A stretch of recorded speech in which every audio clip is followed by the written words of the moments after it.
seem like the type to love 'em, leave 'em, and disappear right after the song. So give me the night to show you, hold you, don't leave me out here dancing alone.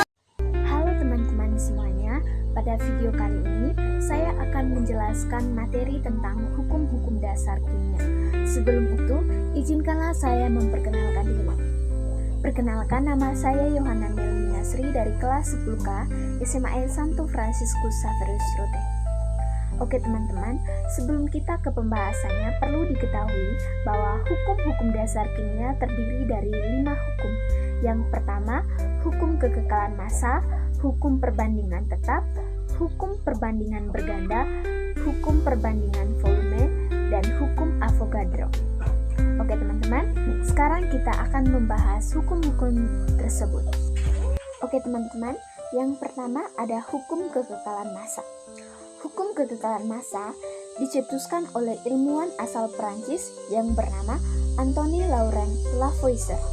Dalam penelitiannya, Lavoisier membakar merkuri cair berwarna putih dengan oksigen sampai dihasilkan merkuri oksida berwarna merah.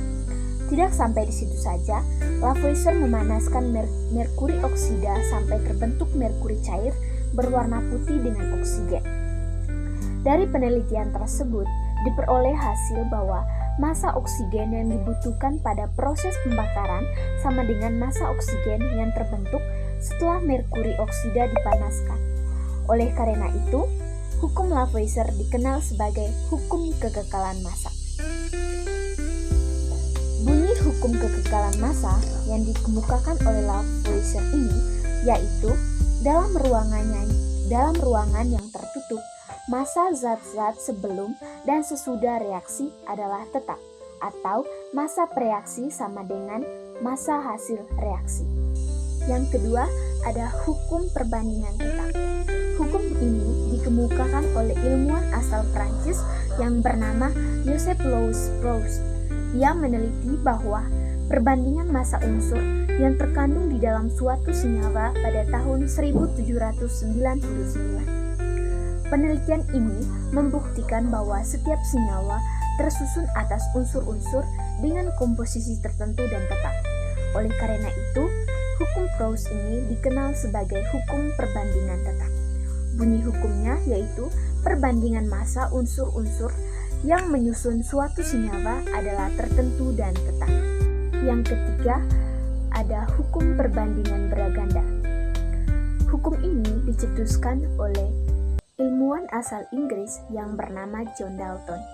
Ia melakukan penelitian dengan membandingkan massa unsur-unsur pada beberapa senyawa, contohnya oksida karbon dan oksida nitrogen. Senyawa yang digunakan Dalton adalah karbon monoksida atau CO dan karbon dioksida atau CO2. Dari perbandingan keduanya diperoleh hasil sebagai berikut. Jika massa karbon di dalam CO dan CO2 sama, massa oksigen di dalamnya akan memenuhi perbandingan tertentu. Perbandingan massa oksigen pada senyawa CO dan CO2 yang diperoleh Dalton adalah 4:8 sama dengan 1:2. Dengan demikian, hukum perbandingan Dalton ini dikenal sebagai hukum perbandingan ganda. Bunyi hukumnya yaitu apabila dua unsur dapat membentuk lebih dari satu senyawa dan massa salah satu unsur tersebut tetap atau sama, perbandingan massa unsur yang lain dalam senyawa-senyawa tersebut merupakan bilangan bulat dan sederhana. Yang keempat, ada hukum perbandingan volume. Hukum ini dicetuskan oleh ilmuwan asal Prancis yang bernama Joseph de Lussac. Ia meneliti tentang volume gas dalam suatu reaksi kimia. Berdasarkan penelitiannya, Lussac mengambil kesimpulan bahwa perubahan volume gas dipengaruhi oleh suhu dan tekanan.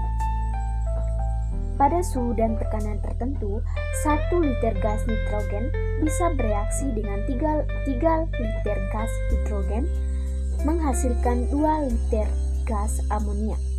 Adapun persamaan reaksinya adalah sebagai berikut. N2 ditambah 3H2 menjadi 2NH3.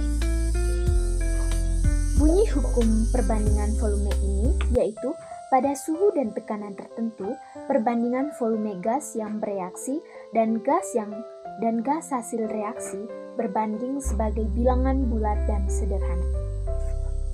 Dan yang kelima, ada hukum hipotesis Avogadro. Hukum ini dicetuskan oleh seorang ilmuwan asal Italia, yaitu Amedeo Avogadro pada tahun 1811. Ia menyatakan bahwa partikel unsur tidak selalu berupa atom yang berdiri sendiri, melainkan bisa berbentuk molekul unsur, contohnya H2, O2, N2, dan P4. Berdasarkan pemikiran tersebut, ia berhasil menjelaskan hukum Gay-Lussac atau hukum perbandingan volume dan membuat hipotesis sebagai berikut. Bunyi hukum hipotesisnya yaitu pada suhu dan tekanan yang sama, gas-gas yang volumenya sama mengandung jumlah molekul yang sama, atau perbandingan volume sama dengan perbandingan jumlah molekul. Dengan adanya hipotesis tersebut, diperoleh bahwa perbandingan volume gas sama dengan perbandingan koefisien. Secara matematis dirumuskan sebagai berikut. Koefisien X per koefisien Y sama dengan volume X per volume Y sama dengan jumlah molekul X per jumlah molekul X. Oke teman-teman, sekian saja penjelasan singkat dari saya. Semoga apa yang saya sampaikan dapat bermanfaat untuk teman-teman. Sekian dan terima kasih.